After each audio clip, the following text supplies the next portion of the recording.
Let's get ourselves connected. You gotta get yourself connected. Gotta get connected. Well, we're talking about voice over IP telephony, and once again we have Dave Hunter. I say an expert in the field.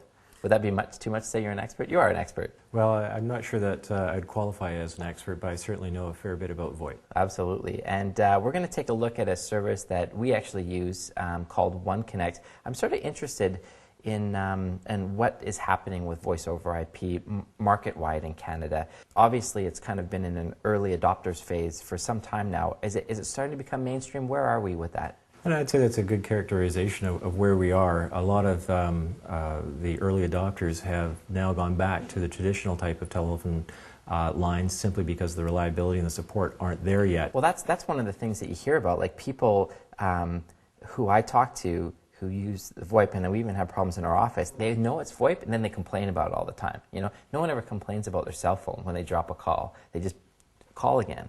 You know, but with VoIP, it's always like, oh, these stupid VoIP phones, and they think they should be on landlines. Is that kind of true? Or? Well, it's very true because you actually have something to compare with when you're talking about VoIP in the old or traditional way of communicating. Whereas with cell phones, you really, to compare it, you actually didn't have anything, or you had, you know, very sparsely placed towers, which meant that you had more dropped calls, you know, as you were driving. Right. So why does a business look at voice over IP to replace its hardline telephones as a solution? Why would they do it? A small business. I think most small businesses are choosing to go to VoIP to reduce their telephone costs. That's the reason I like it. And you know, rather than look at performance or productivity gains that they can leverage with the technology. I mean, for example, you can have a standalone telephone and be able to take this anywhere that you wish and plug it in and use it as your telephone device. Right. I want to work from home for the day. I literally take this phone, plug it into my internet-connected router at my home, and if somebody calls me, whether they're in, you know, they're my customer across the country or whatever, the phone rings. They don't know I'm not in my office. I pick it up. There I am. So I have that. That's really cool.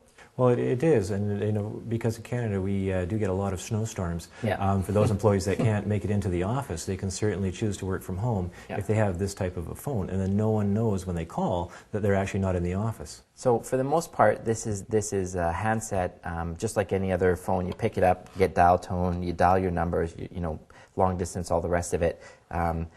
It's a phone, but really the kind of cool things that you can do with voice over IP, depending on what service you're signed up to, is you can actually get rid of the handset completely and not even worry about taking this home with you or on your business trips, because the whole thing can be done with your workstation or your laptop. Sure, and we're moving to more of a converged desktop model where we actually are moving the phone into the laptop. Even Microsoft is coming up later this year with a product that will offer built-in telephones into its operating system or operating platform. Built into it, right? So they're getting into the game. Sure. Interesting. And we've gone from being able to use the old style of headsets on your head and to the small traveler style headsets to now incorporating Bluetooth into the new laptops and being able to use the same device you use with your cell phone and communicate with it in your laptop. Well, this is where things get really interesting, because you have the ability to, everyone knows this, everyone's used to it, they use it to talk on their cell phone, but you get into the office and you can literally pair that now with your computer. Like you say, laptops either have, or desktops either have built-in Bluetooth in them, or you get these little connectors, and now you can carry that conversation on through the computer. It's all about mobility and actually being able to allow the user to choose to communicate with whichever device at whatever time that they want to, and allow them to actually have a single platform as opposed to having to have two different devices to communicate to their end users. So let's go back to quality. So it's cheaper, fantastic, great option for business. Lots of features. We can be on handsets, we can be on laptops, we can be mobile. There's like lots of technology. But the quality, like, is that going to change? Like, is VoIP just plain going to suck, or is it going to get better? Well, depending upon the carrier that you choose to handle or carry your VoIP, and depending upon the handset that you choose, and you know, most importantly, the most crucial or critical aspect of VoIP is your internet access, whether it's dedicated or whether you're using the public internet access.